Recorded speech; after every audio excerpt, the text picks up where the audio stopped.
দেশের সরকারি বেসরকারি মেডিকেল ডেন্টাল কলেজের 2025-26 শিক্ষাবর্ষের ভর্তি পরীক্ষার ফলাফল প্রকাশ করা হয়েছে। ফল পর্যালোচনা করে দেখা গেছে এবারও পাশের হারে ছেলেদের থেকে মেয়ে শিক্ষার্থীরা এগিয়ে রয়েছেন। রবিবার বিকেলে মেডিকেল ডেন্টালে ভর্তির এই ফলাফল প্রকাশ করা হয়। এবার পাশের হার 66.57%। এবছর মোট আবেদনকারী 1,22,632 জন, যার মধ্যে 49,028 জন আবেদনকারী ছেলে এবং 73,604 জন মেয়ে। এর মধ্যে উত্তীর্ণ হয়েছেন 50,514 জন মেয়ে এবং 31,128 জন ছেলে।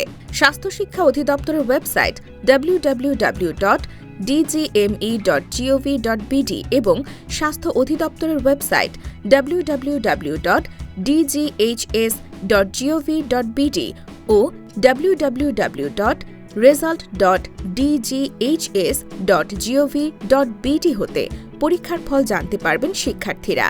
স্বাস্থ্য অধিদপ্তরের ওয়েবসাইট ভিজিট করে MBBS রেজাল্ট 2025-26 লিংকে ক্লিক করে ভর্তি পরীক্ষার রোল নম্বর দিতে হবে। এরপর রেজাল্ট বাটনে ক্লিক করলেই ফলাফল দেখা যাবে। ভর্তির ছুরা এটি ডাউনলোড বা স্ক্রিনশট নিতে পারবেন। মেধা তালিকা ওয়েবসাইটে PDF আকারেও প্রকাশ করা হয়েছে।